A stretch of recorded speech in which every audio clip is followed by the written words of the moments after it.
I figure I'd die and then I'd go and actually... And actually make them. Yeah. Yeah.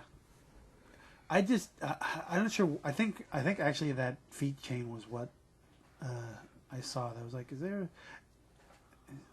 there was I forget what exactly made me want to put that together. It might have been that feet chain. I saw that. I saw the orc skull ram or whatever it's called was a thing. I'm like, wait a minute. I know a half orc thing that wants to charge all the time. Mm-hmm.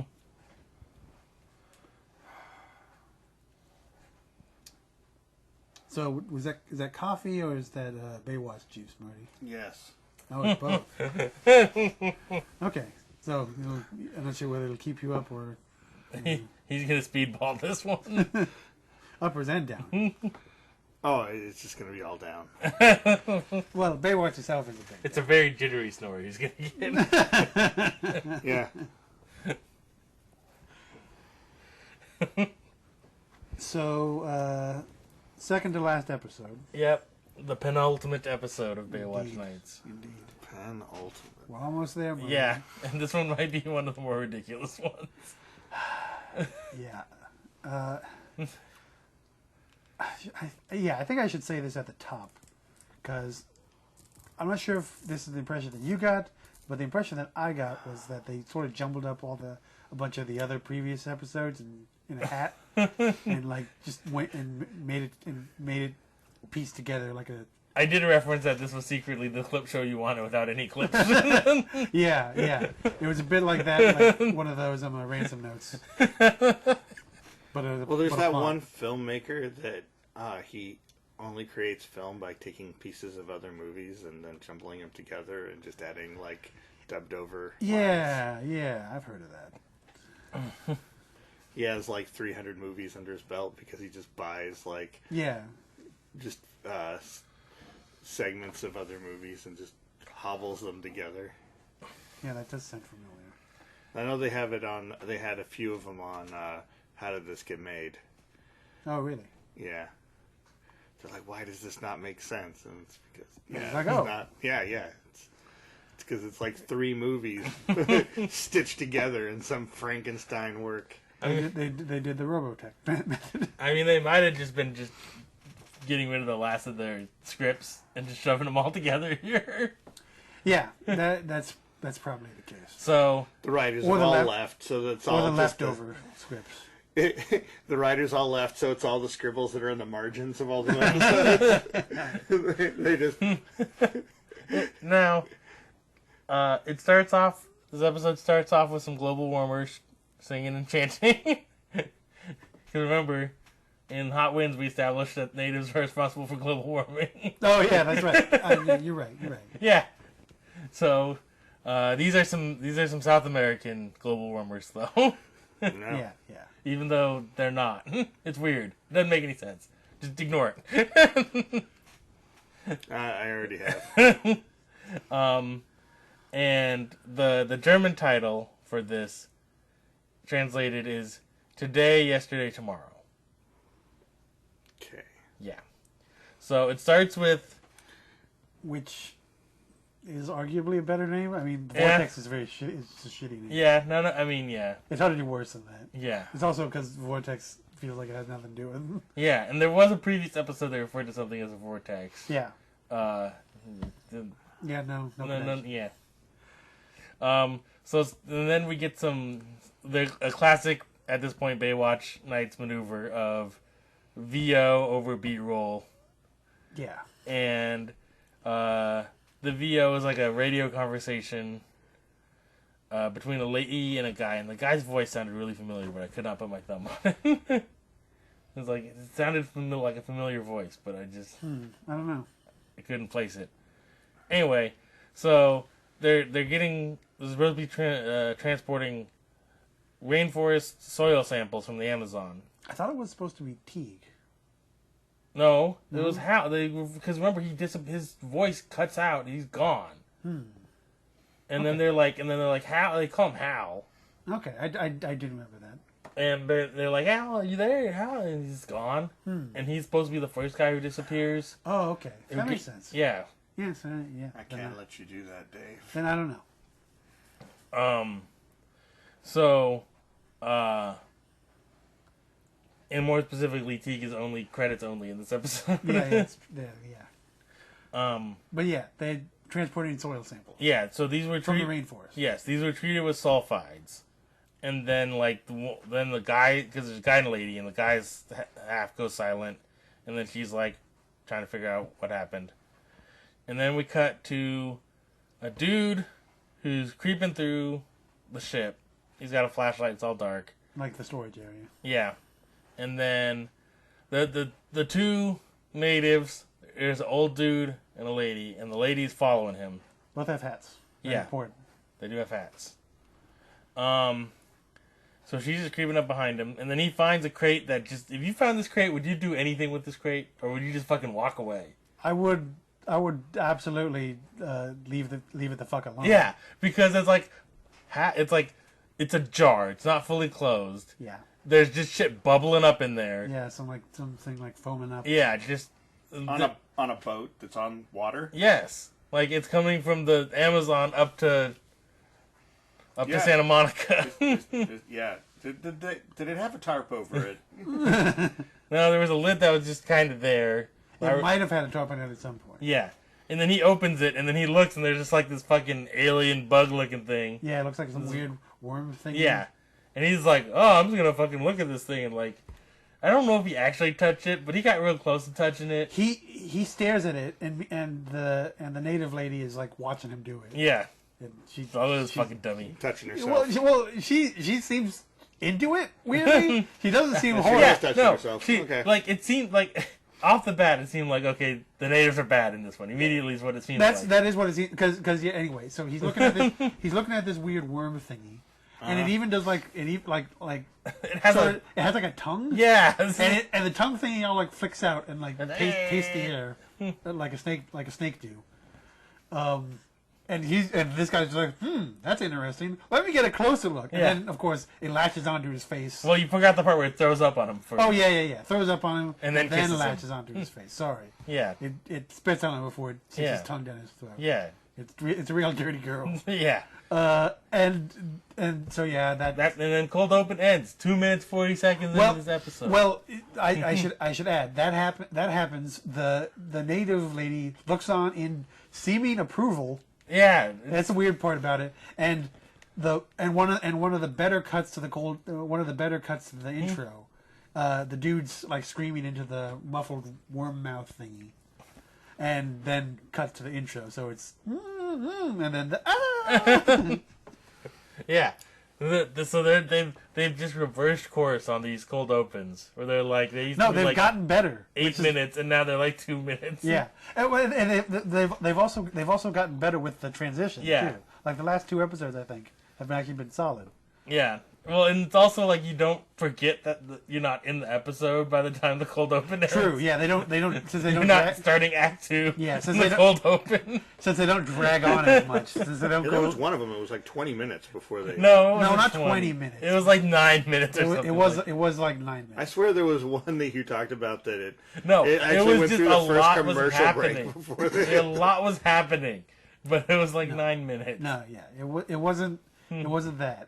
It just you fell asleep for that part. And it's also through the filter of bullshit. So yeah, but there's at least a few episodes where the pacing is terrible, where it just seems like there's a bunch of stuff stacks up right on top of each other. Uh-huh. And as soon as you forget that the intro hasn't happened yet, and then yeah. So now we come back and it's Angie and Hoff. So Hoff's day off. He's very insistent upon that. Yeah. He really wants a cappuccino. He had a cappuccino. And it was lost. But he wants more cappuccino. So Angie accuses him of taking a busman's holiday because he wants to go to the beach on his day off. And she explains it as he says a busman's holiday, you know, we're a bus driver, gets a day off, and the first thing he does is take a bus somewhere. Okay. Yeah, I don't know. I mean, that explains the concept. Yeah. As they're walking, they pass the chick, who seemingly is in cahoots with this worm at this point. And I think he's watching them. Yeah. And then they go into... They see a fortune teller sign. And he's like, oh, cool, fortune teller, let's go. Just drags him in there. Yeah. And I'm like, they knew a fortune teller. Yep. The destiny erasure is just... It's crippling in this episode. Mm-hmm. Well, and of course, Hoff's like, I don't believe in any of that nonsense. How could anybody tell the future? It's not like ghosts are real. I didn't fist fight a vampire recently. Therefore, nothing exists. So, they go in the shop, and, like, Hoff goes to check it out, and Angie's, like, dicking around in the, like, lobby area. And then Hoff does a whole Wizard of Oz thing. Where, Yeah. He goes behind the curtain, finds a microphone, and starts talking into it at her. Yeah. And he's, like, detailing things about Angie, and at first she's like, oh, and then she's like, oh, it's just Hoff being a dick.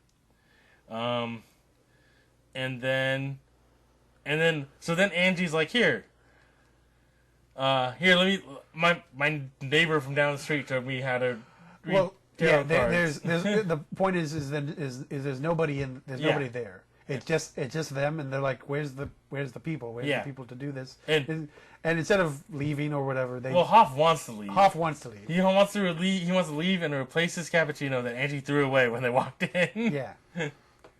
All he wants to do is walk up and down the beach and drink cappuccino. That's all he wants. Hoff is a simple man. But Angie's like, no, I'm going to sit in this chair and I'm going to read your fortune. Yeah, she's like, my neighbor from down the street showed me how to do this before. And it's like, how did you not connect with Destiny over this? She read tarot cards in front of you. This is ridiculous. So she's digging around with those. And, like, the first card she flips over is Death card. And then, like, as she's going through this rigmarole, this actress, like, walks in, sits down, and she's like, just kind of gets a fortune told from Angie. And Angie just, like... Do it. Yeah, she's bullshit out of her head. Apparently, she gets some sort of weird intuition. She apparently has, like, low-level psychic powers at this point. I think she ate Destiny. Yeah. It might have been this was actually Destiny's role in the previous script that was... They found in a basement. Yeah. Could be, yeah.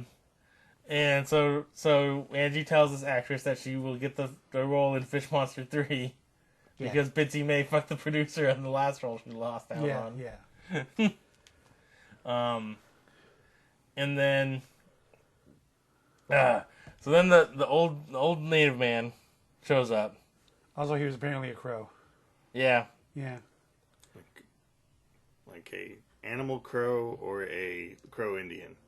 No, like the animal crow. I mean, it could be both. Could be both. Like, I'm not discounting the one. He's supposed to be from South America, but who knows? They're real loosey-goosey with this. Yeah, exactly. That's why I didn't even approach that, because there's like a crow, like looked like a stuffed crow. Yeah, like just perched up in the little parlor, and then that disappears, and the native dude shows up. Also, I'm pretty sure the fortune telling with the lady had nothing about that. That's completely irrelevant. Yeah, it's just filler. It is just 10 seconds that they needed to fill. Yeah, and possibly to throw a random hot lady into this.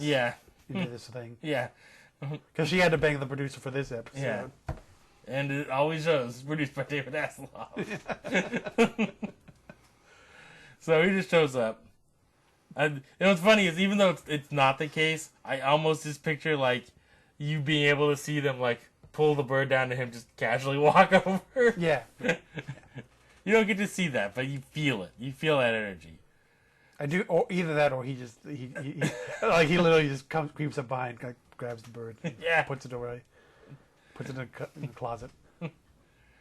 So evidently his name is Wahote, and he is a guide. And he tells Angie that she has the gift because she read the fortune. And then he's like, And was possessed by a demon that one. yeah, there's that. We don't talk about the demon. And Hoff was possessed by a demon the other time. Yeah. Listen, they've had to brush up with demons. It's no big deal. No big Do you want to go into his vortex behind this curtain? Which is basically what the next question is. Yeah. He's like, you have to be brave. Yeah, it's literally he just says some like vague shit, opens up a curtain, Yeah. and they go okay. He's like, yeah. Or more actually, Angie goes okay. Yeah. He says, do you want to step into... He's something about going into the vortex. You have to be courageous. Mm-hmm. And then Hoff's like, I'm not courageous on my day off. Fuck off. And then he's like, no, get in there. We're going into this vortex. It's going to be awesome. This is where the plot is. Yeah. I read the script. Is that the script over there? I think. The next scene takes place in there. So, the vortex evidently is like a shitty haunted house. Yeah. But then you get in the middle, and then the other native is the chick. She's just there with a fire. Chilling out on a rock. Yeah. And then inside the fire, I was afraid it was just going to be a clip show for a minute inside the fire. I had that feeling. But it was not to be. Not exactly. No, not quite. So they see visions of what is supposed to be maybe a future, even though it's not what happened in the episode ever. Well, it sort of is. But Kind of, in like not really. it's just disjointed, so it doesn't make sense. And so then, that's The fire shows images of footage yet to come. yeah. And what's funny is immediately now they decide, like they're using some weird fucking cutting edge amusement park bullshit here. Mm-hmm. Yeah. Imagineers out the asshole. Yeah. So they leave, and when they're outside, at first I was like, is the sound on this all fucked up? Yeah, because they have a weird reverb-esque thing to their voice. Yeah, it's all echoey. And I'm like, wait, is this supposed to be this way? And it is supposed to be this way. Because then they run into, like, the IRL versions Yeah, because of themselves. Like 20 seconds after they leave, their real versions leave the same door. Yeah. And then they get a call from Teague to go check out the ship. And so the Spirit, Angie, and Hoff are like, well, this is weird. Let's follow them. And then Hoff accuses himself of stealing his own car. Yeah. And then what my favorite part is when his attempt to stop the theft of his own truck is to run in front of it and kind of like pelvic thrust it. Yeah. Why wasn't that word? Seems legit. Yeah. And the truck goes right through him because he's Spirit. So we have Spirit Hoff and Spirit Angie is top of real Hoff and real Angie. Yeah. And so they're still so they're like still fucking thinking this is all some weird shit going on and this is all carnival bullshit. And they get because they go back. Yeah, they go back to the sort of the vortex. yeah. We gotta go back to the vortex, Marty. No, we don't. And they're like, no, you've entered the vortex. This is my favorite part. Maybe. It's where they go, you've taken the form of a ghost spirit. And then Angie's like, a ghost? And she's like, no, a spirit. That was... They do a real bad job of explaining their bullshit, is all I can say. It was like that time we went to the movies, and that lady is like, hey, it's that movie that's about, it's about Satan, not the devil, but Satan. Yeah. It's a very similar situation. Yeah. It was a lot like that. I can't even, I remember a devil was showing. I don't know what movie she was talking about that wasn't devil. I thought that was it. I don't know. I thought that's what you were referring. She might have been talking about a different movie that wasn't showing. I don't know. Possible. Because she's like, not that one. I was assuming she was saying, like, no, not the movie that's there. That would make sense. Yeah. That makes a lot more sense than... than what I was thinking, which is just nonsense. But then again, it's also nonsense. So. You just thought she was referring to the movie Devil. That is about Satan, but not the devil. yeah, you heard me. Yep. So anyway, they're ghost spirits, which are spirits, but not ghosts. Yep. And they cut to real Angie and Hoff pulling up to the ship. Do they also disappear? Well, they do They do the teleporty thingy. they do that later. Oh, do they? Okay. Yeah. Because they're seeing along, like they kind of get along. But anyway, real Angie and Hoff, they get there, they're like, where's Teague? Where's this guy we're supposed to meet? We don't know what the fuck's going on. And so My day off. yeah, I want a cappuccino. I'm not even supposed to be here today. So Hoff's like, listen, we'll go on this fucking boat. This boat's huge. We'll go on the ship, be there for like 15 minutes. We don't find anybody. We get to leave. I get to go to the beach and drink my cappuccino. And he's like, 30. He's like, 20. It's like, and then he settled on 22 and a half. Okay. Yep. So that's. It would have been hilarious if that was how much time was left in the episode. That would have been like a great thing. That would be very fun. Just stare out into space with a cup of coffee. That should have just been the end. So yeah, so they're like, all right, we'll do that. We'll go board here. 22 minutes. If we don't find anything, we'll just getting off. That would have been good catharsis. See them getting the cappuccino. So this character arc right there.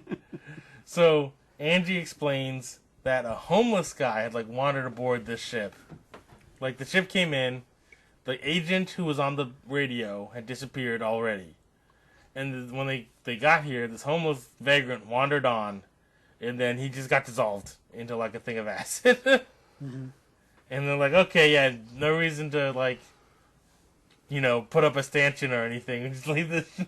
Yeah. Hobo eating ship. Yeah, what could go wrong? There's clearly nothing dangerous aboard this ship. Yeah. That's how you solve the homeless population. just go through here, Timmy. Just corral them onto the hobo ship. Yeah. The ship that eats hobos. So they go aboard. They go onto the ship, and the door locks behind them. And then back in the vortex, Angie tells the lady, she's like, I want to go back with my body. I want to be with my body. And then the lady's like, well, just that's what you want, and then just wish it. And so Angie just wishes it, and then she disappears. Yeah. And then Hoff's like, he's like, well, don't do that, because then if you do that and you disappear, then I have to like believe in this shit. And then she does it. He's like, God damn it. so he wishes and disappears. Yeah. And so then now we cut to it's not Creepers Peepers. It's a different kind of creepy vision. It's another they have a new monster vision. Yeah. So this one full frame rate, but it's like grainy and posterized. Yeah. And now they're also on the ship. Their spirit versions are on the ship, but they're not inside their they're not like inside their bodies. They're just with their they're just around their bodies. Yeah. They still have the reverb voice going on. And well, they already explained like the deal, I think, with what they are. Yeah. At this point, because they explained that the spirit versions are their future selves. Yeah. Somehow. Yeah, I'm not sure how their future is in the place where their past versions have already left the place that they're at. Yeah. Future self, as they sort of describe it, is seems like entirely the wrong words. Yeah. Like, it's not really their future self. It's just a version of them that knows more than the other version does. Is what it really is. It's like the spirit versions of them have been clued in, whereas the not spirit versions of them are oblivious. Yeah. And that's yeah. The idea that they're from they're somehow a future version of themselves is like all off. It's all off, but it's also what the episode hinges on. It's true. Because Angie explains that if their past versions die, then the future versions will cease to exist. Yes. Which is why they have to save their past versions. Yes. But they can't interact with their past versions. Exactly. Because they're spirits. Therefore, they just walk through shit. Ghost spirits, but not ghosts. Yes. How did you not, change that line? Yeah. This is definitely the part where I'm like, this is like 5 different previous episodes. So, because they even they're doing like part time travel thing with ghosts. we're back on a boat. We're back in a boat with an acid monster. Yeah, so it's like we're on a boat, which is where the Jogans usually roam, but we have an acid monster, which is more similar to what you would encounter on a rig. an oil rig. So I mean, this is just, and then we have global warmers up to their nonsense. Oh yeah. And the vortex, which is like a convergence, but it's different. Yep. Yeah. Surprised the mummy doesn't pop back out. I mean, I'm pretty sure the vortex is in the mummy cave. And they were in crates. Which the mummy was transported in crates. It was. Yeah. No, there's a lot. Yeah. Anyway. So yeah, they're all on the ship. Mm-hmm. And the ghost, and the ghost versions of themselves are like shadowing their other selves because they can't interact with them. Yeah. They just have to watch them. Yeah. Not die. So it's pretty funny because Hoff and Angie, when they step inside the ship, they find some big flashlights, and Hoff's excited about it. He's like, "Oh, sweet flashlights!" Yeah.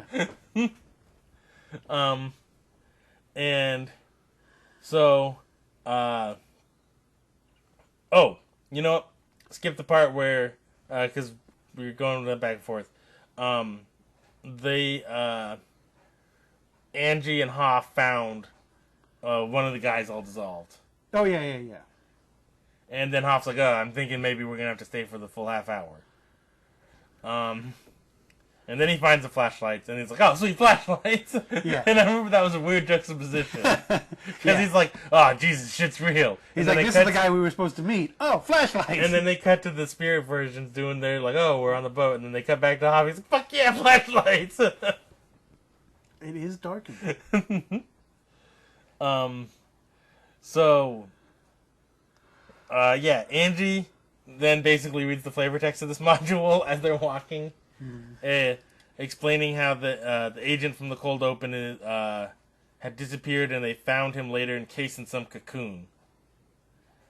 And then while they're talking and doing this talk and walk, you see this creeper dude jumping around on the crates because they're in the storage hold. Yeah, so he's just jumping from crate to crate. All real stealthy ninja like.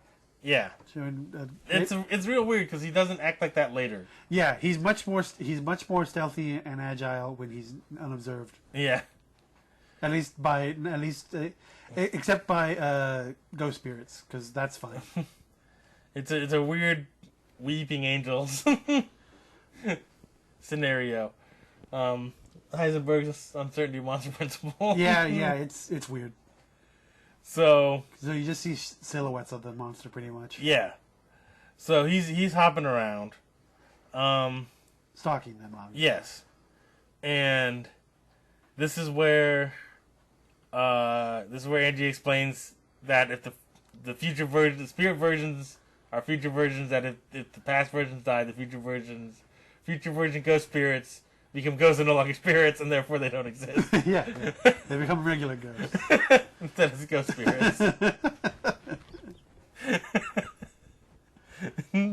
That's how they should have explained it. It would have made more sense. Yeah. And so then the real. You see that's even you could even have good lines out of that too. Yeah. If the native lady's explaining it to him. Yeah. If they're like, but what happens if our other versions die? Well, you stop being spirits, just become ghosts. Anyway. Yeah. You're way too clever for this. I know. 9-year-old Marty wrote this when he was drunk. You know? Seems legit.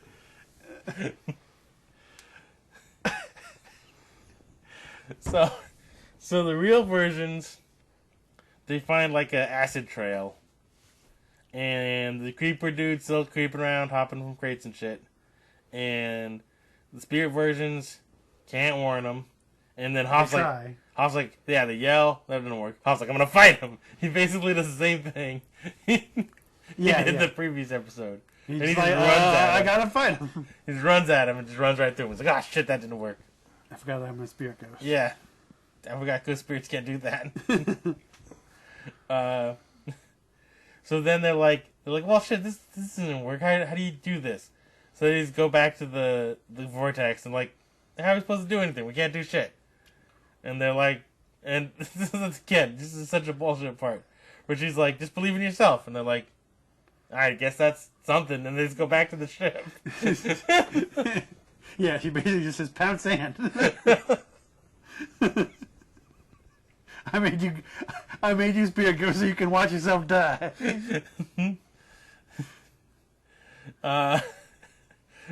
So then you get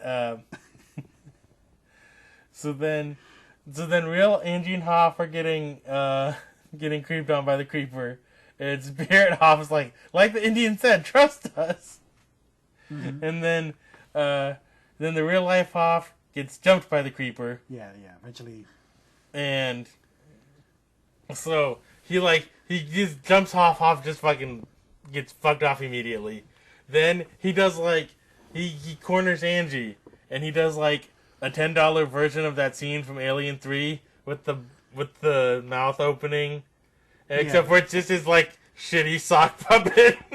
Yeah, chest because the worm thing. So to explain the creature, it's a dude who's all slimy, and it has like a worm thing coming out of its chest. Yeah, the worm thing we described before.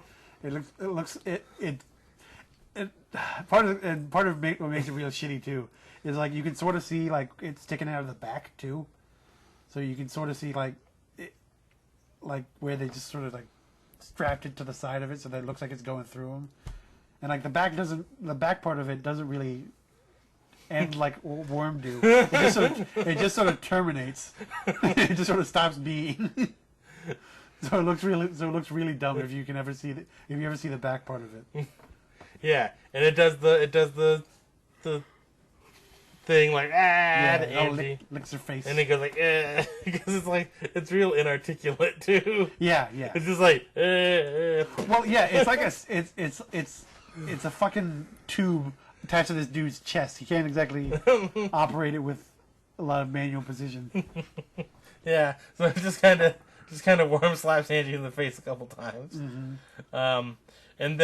And then Hoff just comes up and hits it with like a big board, and then it just turns around and fucks off. Yeah, like Hoff rallies, hits it with a bigger than a 2x4, but no, yeah, it's a big board, a big piece of wood, and it's like fuck it, I'm leaving. Yeah, I didn't know they could swing woods, and then it just runs away. Mm-hmm.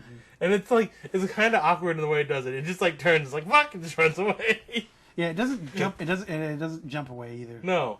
It doesn't. It really should do. It's little. Yeah, it's not doing this hop. He just turns and just runs down the hallway. Yeah.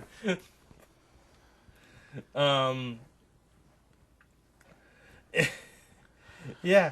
So then, Spirit, Angie, and Hoff find the soil samples, and then there's like a human-shaped like indent into this wood, or into the soil, into the dirt. But it's not even soil. It's like just like looks like sand. Like it looks like sand, but it's supposed to be the soil samples. Like it's weird that it's such a large soil sample. Yeah, frankly, it's a soil sample. It's like a crate that's like what 8 feet long. Oh yeah. Well, it fits a whole person. Yeah, you can fit one Indian in there. You see? Yeah, it's you know how many global warmers you can fit in this pathway? Yeah, it's like two coffins stacked on top of each other. Yeah, and so like this cutout is like indent of a person. Then like the Indian lady shows up, and I don't even remember what she said because it was pretty dumb and pointless. No, it was. I don't remember a single thing that she said. She just shows up. I don't even remember the gist of it. And then disappears again. She just shows up in the indent, sort of weirdly looks up at them because like they're above her if she's laying down. and she just sort of looks at them and says some cryptic nonsense, and then disappears. As I summed it up, it confuses everyone, including the audience and the cast. Yeah, because she says some shit. Andy and Huff are like, huh? I'm like, huh? And then I just move on with my life. Yeah. I like how this is information that no part of us retains. Oh. I immediately rejected this information from my brain. You didn't even put a note down for it. No, I just said it confuses everyone. It's just some nonsense bullshit. So then we get to another amazing part of Baywatch Nights science. Yeah. Because first, Andy's like, oh, look, some seeds. And it's not seeds, it's just dirt. It's just dirt that's on the ground. Yeah. And she's like identifying these seeds. She's like, there's oats and sugar beets and like some other shit, barley. Yeah, I think it was barley. Yeah. And they're like, I was like, that doesn't grow in the Amazon. It's like, no shit, you already know this. And then she's like, look, on the handrail, there's like crystals, like silicone crystals. And then Hoff's like, silicone only comes from heat. And I'm like, what are you talking about? It's just a material, man. And then Angie's like, and to make this, the only source of that kind of heat is radiation. You're like, what are you talking about? Yeah, no, they make a bunch of leaps here. I just said, sure, whatever, buddy. And basically, this is the same as the species lady. Yeah. And they walk down this ridiculous. They walk each other down this ridiculous path that just leads to a irradiated slug. Yeah. So they figure out that the monster thing is some sort of monster radioactive slug. Mm-hmm. And it's funny because they don't. It's not like just one of them pieces it together and walks the other one through it. Yeah. They both back and forth to it. Yeah. Where they go, well, if you wanted to grow crops and the soil wasn't suitable for the crops, what would you do? And it's like, change the soil.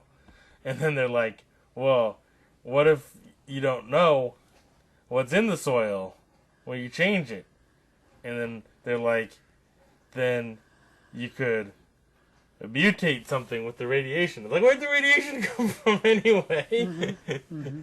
And then they're like, and if the radiation mutated a slug eat everything. So obviously we're dealing with an irradiated man slug. Yeah. I know. It makes perfect logical sense. Yeah.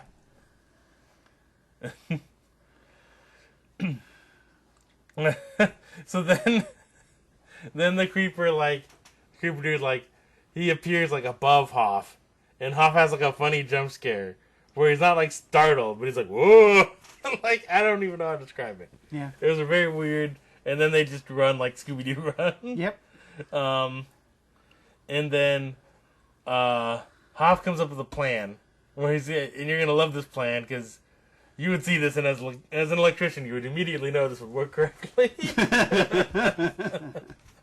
So he sees like some gas lines and some electrical conduit, and he's like, okay, I'll go over there, and I'll set up. Like, they were just talking about how they couldn't find a way out of here, and then he immediately sees this. He's like, all right, listen, there's some gas lines and some electrical conduits over there, so I'll follow those over to the box, and then I'll rig this place to blow up. What? Exactly. Like I said, they had just like moments previous were like, we need to find a way out of here. Yeah. And I was like, wait, first I'll blow it up, and then we'll find a way out. First we rig the self-destruct, and then we find a way out. That's how you know. That's how you do it for safety.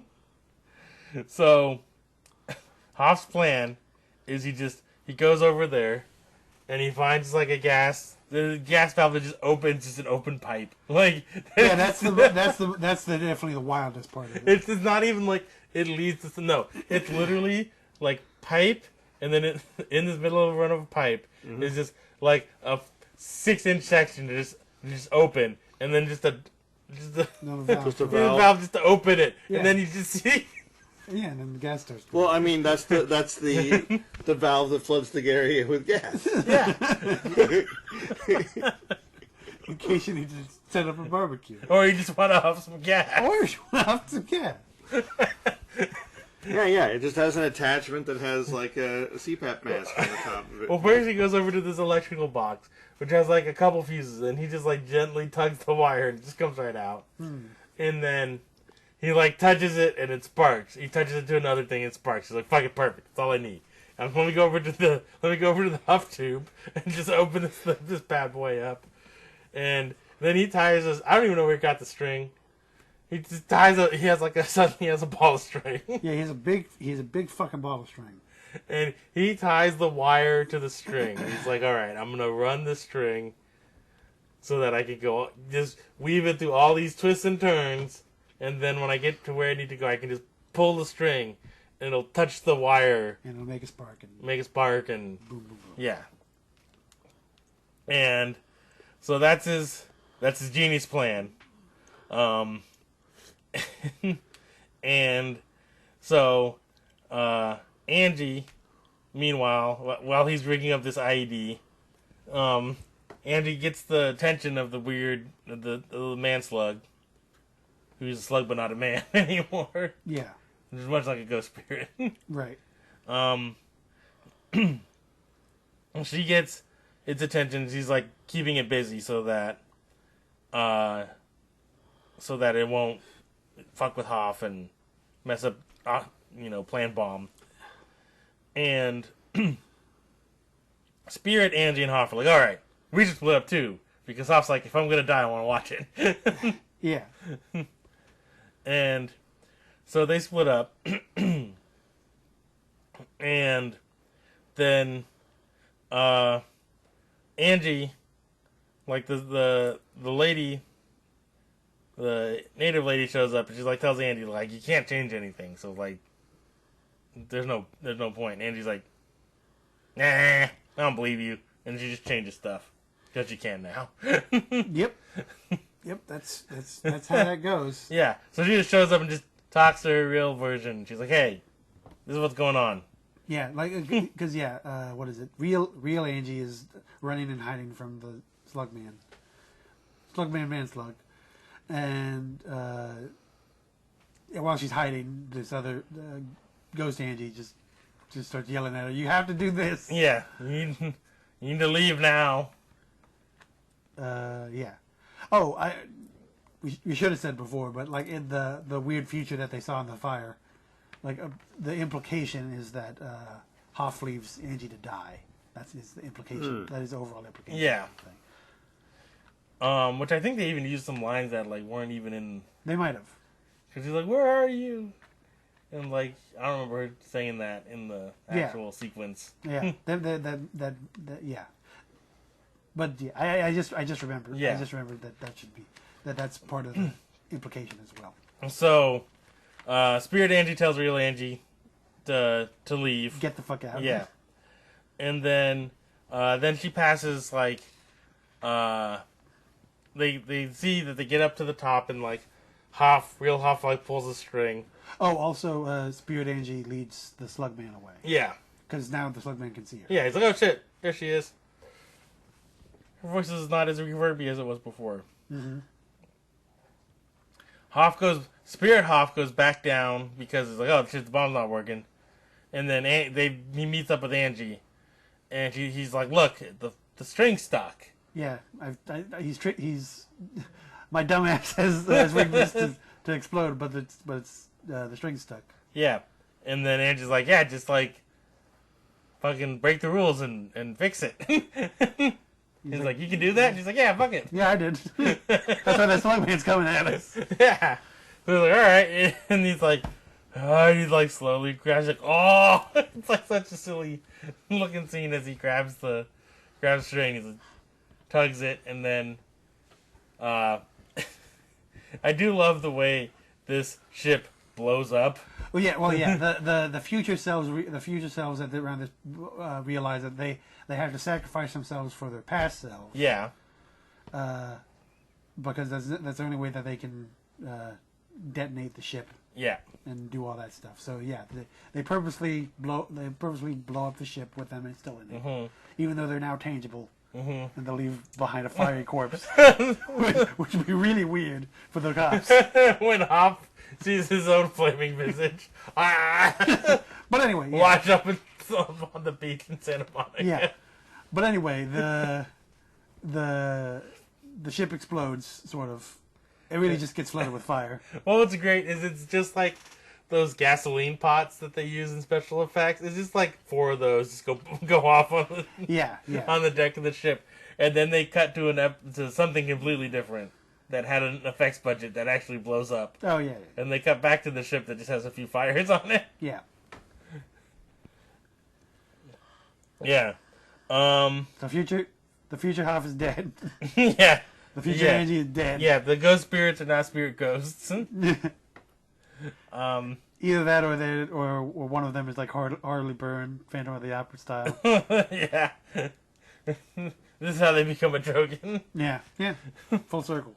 And then Angie's like, oh, I saw it myself. It was like there was like his version, and I was like, no, fuck that. I don't want my cappuccino. Boo-ba-doo, boo-ba-doo, boo-ba-doo. Yeah. That is not a bad stinger. The do. No, it's not. Yeah, that's the end of the episode. Yeah. Oh man, this episode it's something. It is something. It's such a clusterfuck. Yeah. Like entirely. Yeah. Like at first, like for the first like 15 minutes, they're like, oh, these natives are just killing white people with their slug monster. Apparently, but no, they're trying to prevent it. Yeah. And they were just like watching, like, this dumbass white guy fucking with the slug monster. Yeah, it's weird. It's real weird. Yeah. Well, it seems like they're like the only implication I can get, and this is reading way too much into it, of course. But that's what I do. Mm-hmm. Is that they already were aware of that timeline, and so they changed, and so they created the ghost spirit versions of Hoff and Angie to avert that timeline. I still can't figure out a way that it makes any sense. I'm not saying this makes a lot of sense, but that's the best I got. Which is why they just sort of watched everything happen as it unfolded, because they're somehow unable to do anything directly to prevent it. I don't know. That's the limit of their time fuckery powers. And like they can fuck with time slightly and also destroy the ozone layer or whatever. These are the two powers that we know that the natives have. Well, they should have unlocked the Bruja. Yeah, they should have. That would have the Bruja would have fucking destroyed the slug monster. But I don't know. That's not what they did. No, they just set up and again their plan makes no sense. They get there, then they set up a fortune teller shop to lure in Angie and Hoff. Well, they don't need they already know where they're gonna be, so they just put it there. They just put it in their path. It is an episode. Yeah. I will say, like, it's not like bad season 1 episode bad. No, it could be worse. Because there's at least goofy shit that happens. Yeah.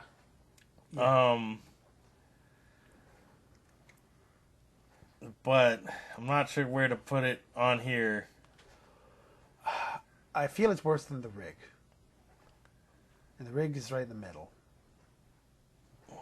Right? It is right at the middle. Yeah. The rig is our rock, as it were. There's a lot of ratings going between 5.66 and like 3 plus or minus 1. Like there's that's like the bulk of the series. Oh boy. 1, 2, 3, 4, We'll have 5, to entangle that pretty quick 6, soon. 7, 8. Like literally half the season is in that No. grip right there. Yeah, we're gonna have to entangle that too. You just kick that ball down the road as far as we could. You want to go really bad, somewhere between, we do 3 plus minus 1, so that's the entire range. What's about at 3? Or closest to 3? Close to 3 is a 10 spot, man. So, right at 3, we have Season 2, Episode 1, Terror of the Deep. We have Zartha at 3, plus or minus 0.1. We have Hot Winds at plus or minus 0.5. It's Zartha, minus 0.05.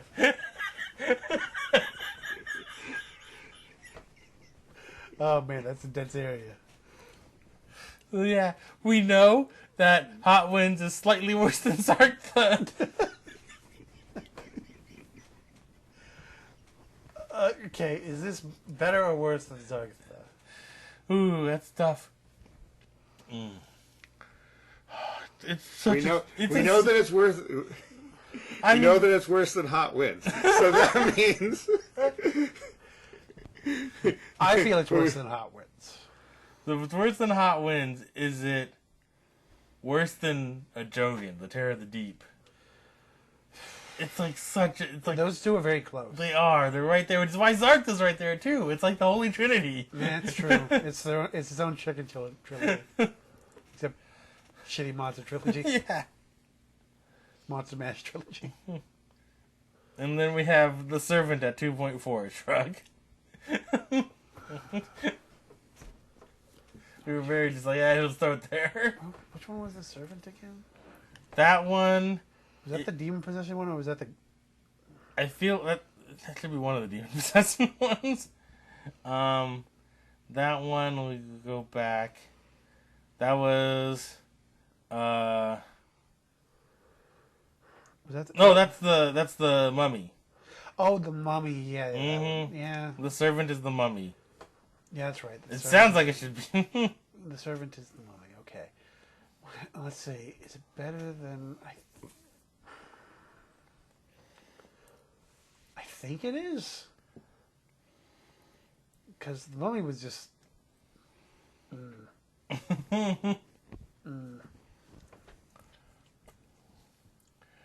Okay.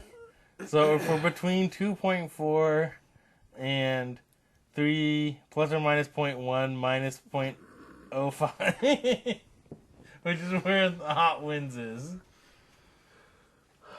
I'm gonna vote for a solid 2.7.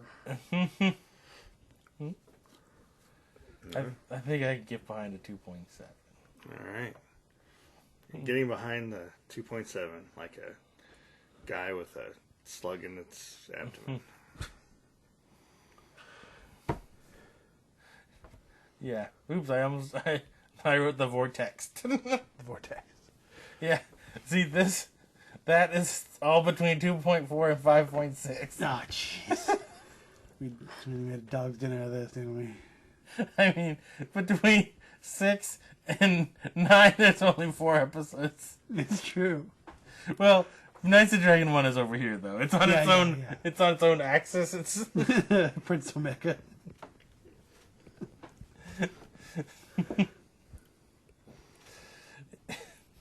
yeah, that's its own thing there. Yeah, woof. I mean, is it our fault or is it their fault? It doesn't feel like it's our fault. And to be fair, we said afterwards we could normalize those into like a. Well, yeah, this is. But again, it's kind of a standard deviation. It's just that bell curve is just below average. It's the problem. Yeah, it's true. It's true. So brings us to the ultimate episode yes, of Baywatch Nights, which we still need to determine the format of. Obviously, we'll have to. No. Don't hide, Marty. I can still see you just because you're hiding behind the microphone case. And the coffee cup doesn't help either.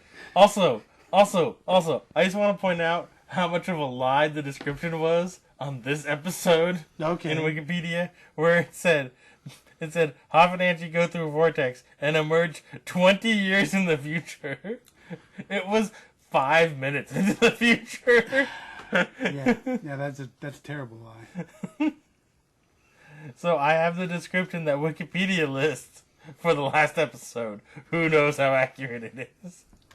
So what's it called? 1,000 words. 1,000 words. I mean, if that's not some sort of like life-stealing camera thing or something along those lines. Yeah, I mean, it's got to be, because it's got to be a picture. It could be a Dorian Gray thing, too. Yeah, I could see that, but I'm really hoping it's got to be some sort of life-stealing camera thing. I mean, you could be right, but this description points to haunted restaurant. Well, that could be a Shining thing, you know? The picture in that. When Angie disappears in a haunted restaurant, Mitch enlists the aid of a psychic to find her. Not the psychic that they knew and befriended, but a completely different psychic. Yeah, completely different psychic. How bad is it that even TNC left this year?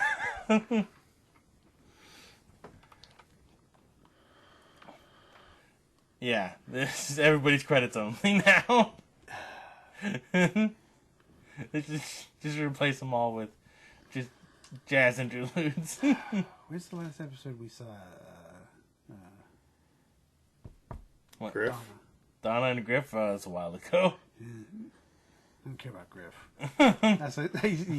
He just got beat up by a voodoo gang. I mean, if this is a camera episode, this would be a perfect time for Griff to come back. It would be a perfect time for him to show up. But Yeah, I mean, how many times have we been like, this is a perfect time for Destiny to show up, but she's dead.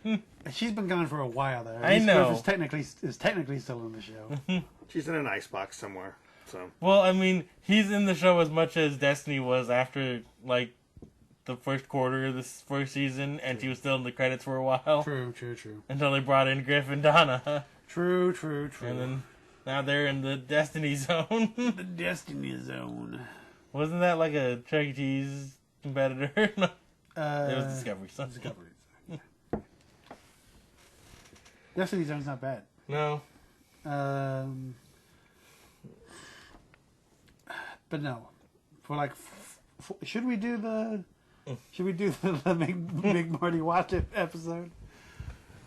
I mean, that would just ensure the episode never gets made. Marty will never watch it. No, we do it live. I know, but like, do you have a pair of the Clockwork Orange eye thingies? 'Cause I can do something.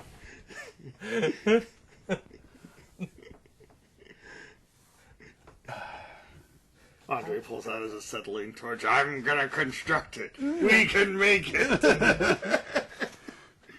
I'll look up some STLs for Clockwork Orange eye thingies. I mean, that's an option too. I mean, just construct something out of hot glue and popsicle sticks. I mean, if I'm doing it, it's fucking coat hangers. I'll cut up a coat hanger and make it connect to Marty's fucking eyes. I don't know how much Baywatch Jersey it would take to get him through that. But then he needs a hoggle of coffee. That's what he needs to get through that. And then how would we just? But see, that's the other thing too. Is like the whole structure would change then. Mm-hmm. What would the episode be? Hmm? What would this be? Oh, what would this be? Oh, well, I suppose that's well. It would just be us reacting to it then. So just do this at the end of it, or no. The end part would basically be us just figuring out the grading system at that point. Because it would be we watch the episode while this is going on, And then we're like, oh, well, all fell down or whatever. Yeah, it's just us riffing the episode, and also Marty's there, and then yeah, we have to figure out the grading scale. That's really all the thing. So we don't have to, since he's watching it, we don't have to explain it to him. We might have to. we might have to. It's true. Our brains have like molded to this. No, We've been it's true. shaped by it. Yeah. We have the battles. We have been toughened and scarred enough. We know what we're looking at. It looks like nothing to Marty. Yeah. Just flashing lights and colors. He's gonna be lost when they call him Mitch and Ryan. Who? Exactly.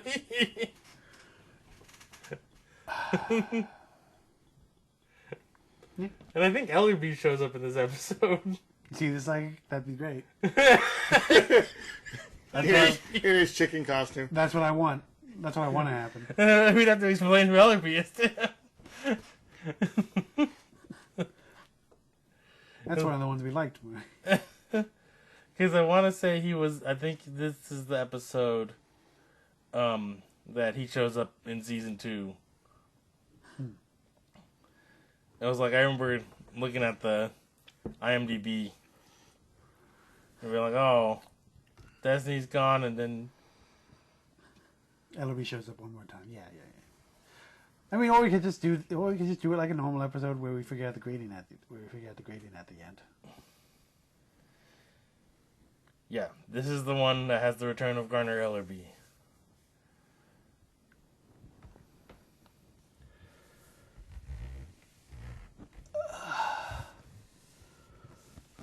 Yeah. You know what? What's the IMDb description of the Vortex say? Because this is a little bit longer.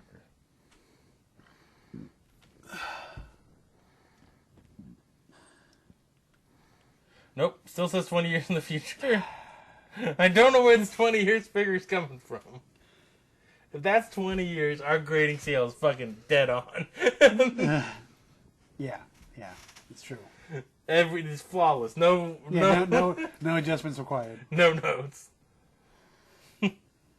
Yeah, I don't know. I don't know. I mean, I don't know. What do you think? Don't look at me. I'm against this in all directions. Yeah, fine. We can just do it. We can do it the standard way. It's fine. It doesn't need to be special. Especially enough that we have to figure out the grading at the end of the episode anyway. Yeah.